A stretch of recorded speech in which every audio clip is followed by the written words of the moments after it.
चुनाव तो देश के अलग अलग हिस्सों में भी हो रहे हैं, लेकिन कुर्नी चुनाव की चर्चा इतनी क्यों हो रही है और ख़ास करके इस चुनाव को दिलचस्प बना दिया है युवाओं ने। एक तरफ जहां आपने देखा होगा कि मुकेश सहनी पिछले चुनाव में जो अपने उम्मीदवार नहीं उतार करके महागठबंधन को समर्थन किया था, वो भी मैदान में है, उनके उम्मीदवार भी युवा हैं। दूसरी तरफ भारतीय जनता पार्टी को एक युवा जो कि बिहार के को बदलने के लिए प्रयास कर रहे हैं, भारतीय जन परिवार पार्टी के पृथ्वी माली, वो भी मैदान में हैं। मैदान में लगातार तेजस्वी यादव भी मुख्य चुनाव से कम नहीं इसमें मेहनत कर रहे हैं। लगातार वो अपने समाज के और बिहार की जनता को, खास करके कुर्नी की जनता को ये दर्शाने में लगे हुए हैं कि इस बार अगर वो वोट महागठबंधन को देते हैं तो सरकार और मजबूत होगी और कुर्नी का भाग्य बदलेगा, कुर्नी का सब कुछ बदल जाएगा। इन सारी बातों को लेकर के जो वर्तमान बदली हुई परिस्थिति है वो साफ इशारा कर रही है कि कहीं ना कहीं जो कुर्नी का रण है वो काफ़ी मजबूती के साथ उसका समीकरण बदल रहा है।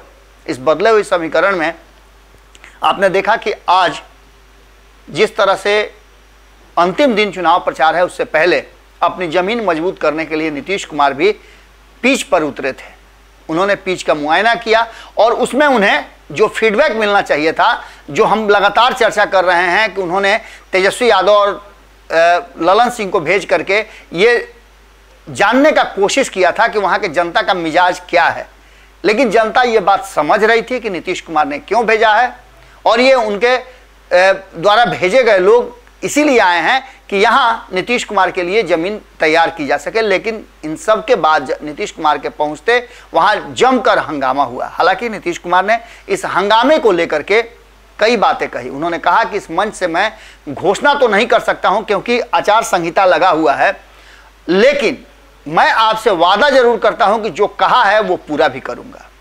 हालांकि 17 साल से तो यही बातें हो रही हैं। अब इन सारी बातों को लेकर के भारतीय जनता पार्टी, एनडीए और चिराग पासवान के गुट का कहना है कि कहीं ना कहीं जो बदली हुई परिस्थिति है उस परिस्थिति में चिराग पासवान के कुर्नी पहुंचने से पहले महागठबंधन के नेता और नीतीश कुमार की पूरी टीम फरार हो गई है। हालांकि तेजस्वी यादव दिल्ली गए हैं और जाने का कारण सबको पता है कि लालू प्रसाद के तबीयत खराब होने के चलते, उनके किडनी ट्रांसप्लांट होने के चलते उन्हें सिंगापुर जाना है और 5 तारीख को जिस दिन यहाँ वोटिंग होगा उसी दिन वहाँ उनका किडनी ट्रांसप्लांट होगा। इन सारी बातों को लेकर के एक बात तो साफ नजर आ रही है कि उनको इससे अलग रखा जा सकता है, लेकिन ललन सिंह की बात कर लें, उपेंद्र कुशवाहा की बात कर लें, जीतन राम मांझी की बात कर लें या वाम दलों की बात कर लें, ये सारे लोग कहीं ना कहीं कुर्नी खाली कर चुके हैं। अब आगे जो है वो एनडीए को ये मौका मिल गया है और खास करके चिराग पासवान की टीम और उनके लोगों को ये मौका मिल गया है कि वो ये बातें कहें कि मैदान छोड़ करके फरार हो गए। हालांकि एक बात और है कि जो वोटों का समीकरण है उसको लेकर के भी बात की जा रही है और वोटों के समीकरण के आधार पर यह कहा जा रहा है कि चिराग पासवान मजबूत स्थिति में भारतीय जनता पार्टी को ला सकते हैं, क्योंकि नीतीश कुमार की नीतियों को लेकर के शेड्यूल कास्ट काफी गुस्से में है और उस गुस्से का इजहार अगर वोट के रूप में हो गया तो निश्चित रूप से मामला पलट सकता है। अब देखने वाली बात होगी कि इस बात में कितनी सच्चाई है और चिराग पासवान जब मंच से बोलते हैं, जब कुर्नी में अपनी बात रखते हैं तो जनता पर कितना असर पड़ता है। जुड़े रहिए भारत लाइव के साथ।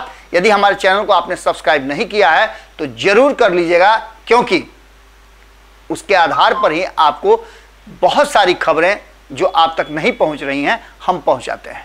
अगर ये वीडियो पसंद आई और वह बिहार के राजनीति और बिहारियत से सरोकार रखेनी तो सब्सक्राइब बटन दबा के चैनल के सब्सक्राइब कर ली। ओजे एगो घंटी बा, ओकरा बटन दबा देला से कुल सटीक और मारक खबर रुआ मुफ्त में मिल जाई। अगर रुआ पत्रकारिता के हमनी के नया प्रयोग में सहयोग कर चाहतानी तो ज्वाइन बटन दबा दी। पेटीएम नंबर नोट कर ली 9386816700। धन्यवाद।